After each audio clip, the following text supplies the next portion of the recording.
Welcome to this particular session on how to write reference letters with integrity, even if you are sending it within your country or you are sending it across borders to different countries, and what are the global etiquettes to be followed, and whether if you are using AI for writing this reference letter, whether you need an AI disclosure. So these are the topics to be covered, topics I am about to cover in this particular session. Now, whenever you are writing a reference letter, the reference letter will be written by a senior faculty to a faculty who will be working under him or her, right? And they are planning to move out of the institution, right? So sometimes this particular junior faculty might be very close to our heart, right? But maybe that person may not be that much professionally competent. But even in whatever be the scenario, we should ensure that the person who writes a reference letter should be honest and should represent unwavering integrity, right? And whatever that we endorse, it's almost like a certificate, right? So we are telling like this is like a professional certificate of showing the entire like character or the capabilities of that particular doctor, right? So it should be purely truth, and there should not be any hallucinated parts or any lies in that, right? And there should not be any exaggerated parts or any suppose if the person has some negative side, and that should not be omitted, right? There should not be any misleading parts also in that, right? And irrespective of which country that you are belonging to, each country has its own core ethical codes, right? For example, India has NMC, USC has US has AMA, and UK has GMC guidance. So each of them specifically mentioned that the doctor who writes the reference letter should be ethical and should be honest, right? So always ensure that the reference letter that you write is adhering to this particular principle, right? Now, coming to the principle two, we should specifically focus on substantiated evidence whenever we are writing the reference letter. So rather than giving a generic praise like this boy is really hardworking or he or she is really intelligent, we should provide a concrete evidence in the reference letter.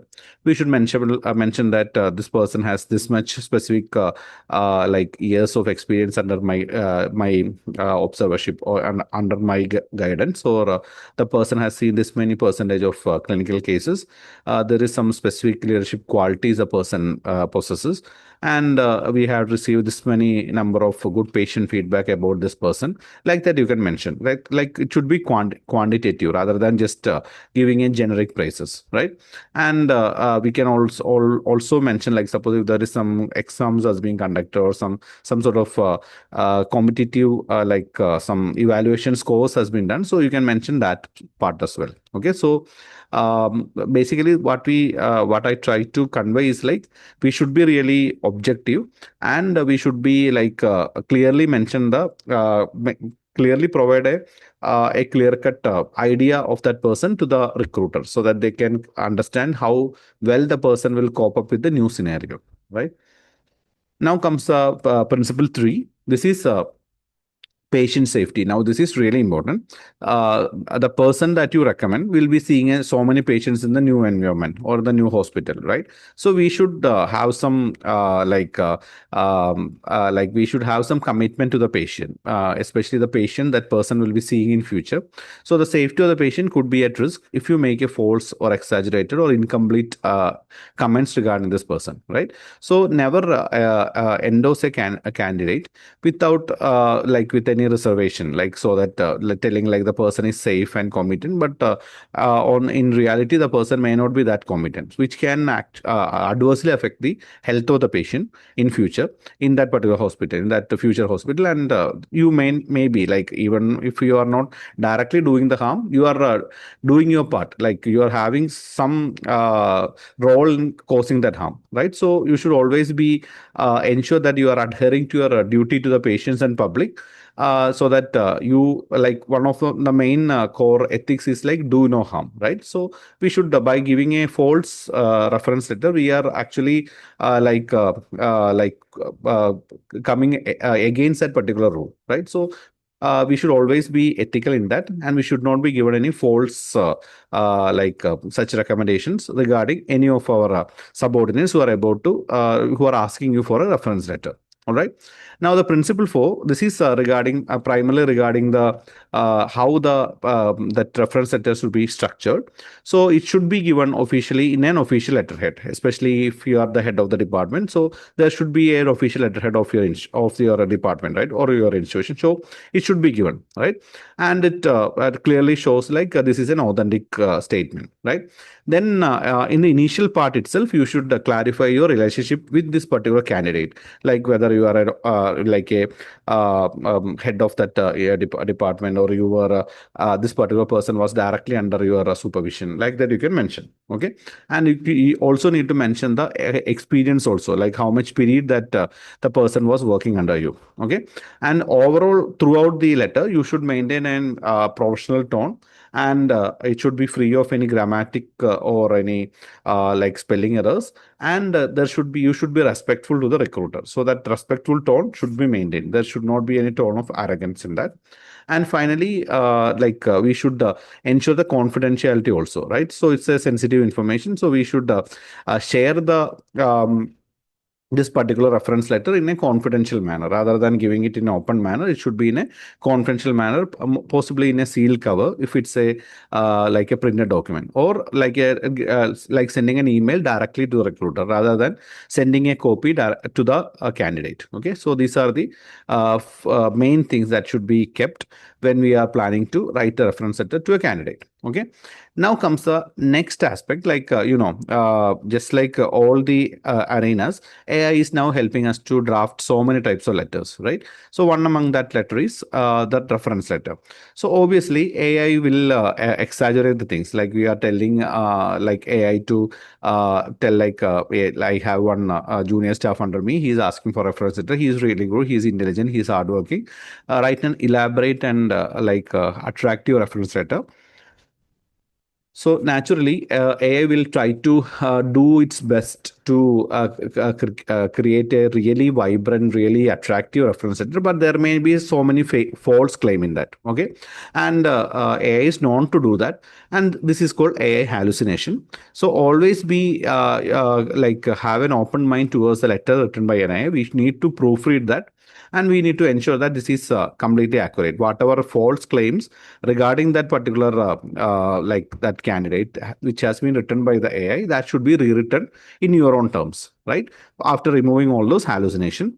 Now comes the part whether you should disclose it openly, whether you like want to tell the recruiter like this particular letter has been written by me, but under my guidance, but it is written by AI. So whether you should mention the word AI in the reference letter. Okay, so ideally it should be disclosed. That's the present rule, because there are so many institutions or universities, they are coming up with guidelines telling like whatever official or academic things that you are writing with AI, that should be disclosed, which includes suppose if you are writing certain chapters of a textbook, whether you are writing an article, whether you are writing a thesis for the PG thesis, whatever be the content, whether you are using AI, you have to openly disclose it. Okay, so same thing goes for reference letters.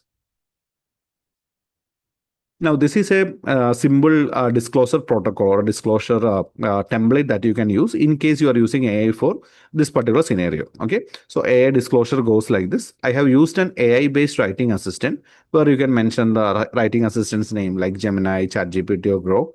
In drafting portions of this recommendation letter, all contents was reviewed, edited and approved by me. Then you can mention your name to ensure it accurately reflects my personal evaluation of, then you can mention the candidate's name. I take the full responsibility for the content of this letter. Okay, so this particular like paragraph should be there towards the end of your reference letter, so that now you are purely transparent, completely transparent. But you clearly mention like AI has written the letter, but I have gone through this, I have corrected this, I have ensured that this is 100% accurate, then I am sending it. Okay, now it's completely accepted. Okay, so remember all these four principles that we mentioned and the requirement for AI disclosure. Okay, now your endorsement for a candidate is your legacy. Okay, so whatever you write shows your professional integrity, not in that particular moment. It may be show the say your integrity in future as well. Okay, so always create a reference letter with the principles that we mentioned. Embrace the transparency, and endorse with purpose. All right. So that's my recommendation for writing the reference letter. With that, I will show you how you can use AI to write a reference letter. Okay. So like the previous method, like previously when we tried to write the CV, we used a custom GPT, right? So just like that, here is a custom GPT that will help you to write a academic reference letter. Okay, so it's very easy to use. It's pre-prompted.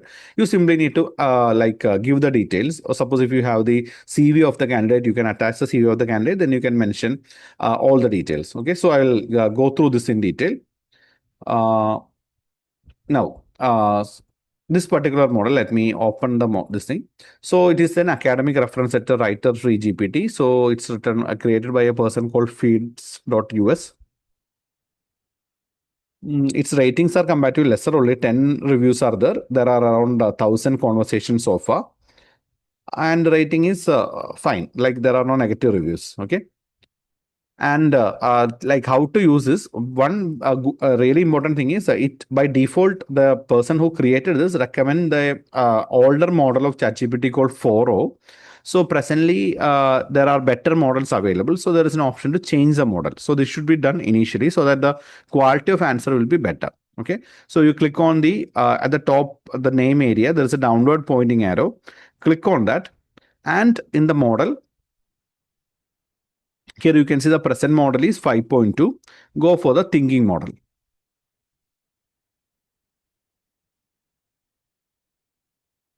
Here you can see that the thinking tag has been added as a keyword in the chat area. Here it will show 5.2 thinking.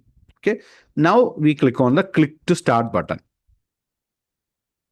So automatically it will give you a set of questions asking you regarding the relevant matter that is need to be entered in this reference setup. So it's asking for your name, especially full name, title and position, then student's full name, where or how you know the student, okay, how long you have been knowing each other, and what's the purpose of this letter, and 2 to 4 standout strength you want to be emphasized in this regarding that particular candidate. Concrete examples like the quantification values, like lines that I mentioned previously. So such concrete examples are needed. Any points to avoid or address. Okay. Like if there are any negative things regarding the candidate, you should need to mention that also. Your professional contact information so that the recruiter can contact you if needed. And finally, the preferred tone, whether warm, enthusiastic, or strictly formal, and the length, whether it should be a half page one or a full page one, and so on. Okay. So now what I will do is I have this Dr. Rahul's CV with me. Okay. So it has most of the details required for writing the reference letter. Okay. So to make the matters easier, I will just attach that CV to this.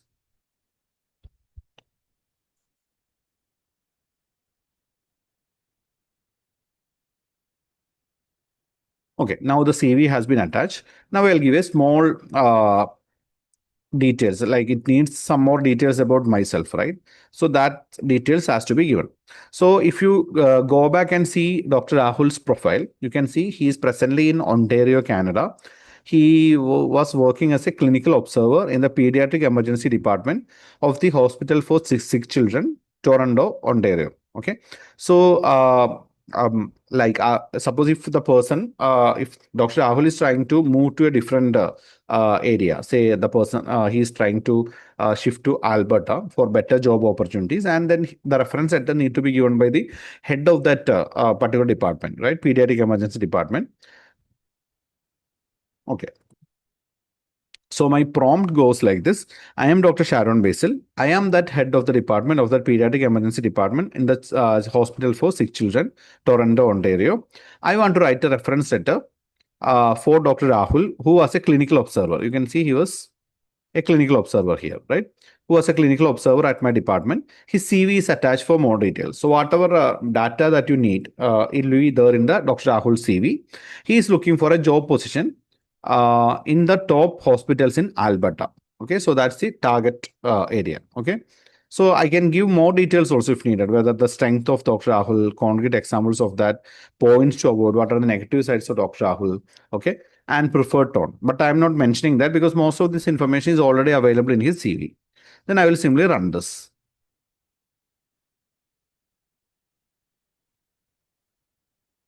Now, right now, it is going through the article that document that I've attached, which contains details of Dr. Rahul.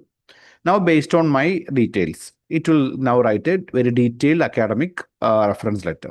Okay, so it's coming with the date to whomsoever concerned. Okay, I'm writing in strong support of Dr. Rahul Kumar for clinical employment. He is presently working here.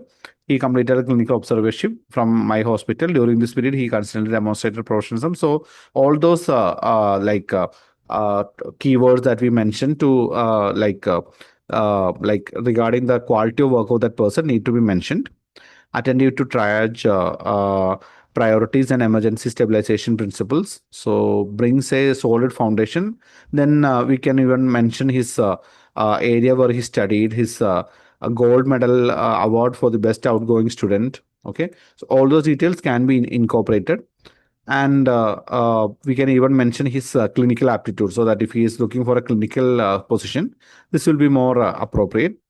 Then at the last, you can mention like I recommend Dr. Rahul Kumar without reservations for appropriate clinical opportunities, and believe he will be dependable, patient-centered, and collaborative addition to in any pediatric service. Okay, followed by my name and my full designation. Okay, so I need to ensure provide my full professional email ID and my professional phone number. Okay, now we got a complete reference letter. Okay, so the thing is like this is a custom GPT, so it's already pre-programmed for writing an excellent like reference letter based on the content that we provide. Okay, so we don't need to add any separate prompt. And once that is done, you can copy this, go to your Word. I'll just open Google Doc. This is similar to Word.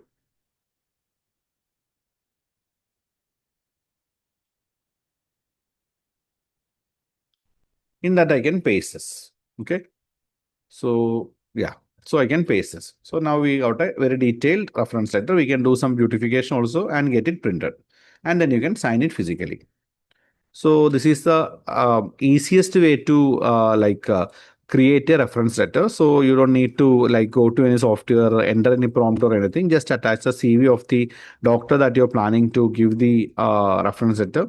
Then give your details. Even copy pasting the this particular prompt will be more than enough. Okay, so it will automatically work, and you will get a beautiful reference letter written by the doctor mentioned in the prompt. All right. Thank you.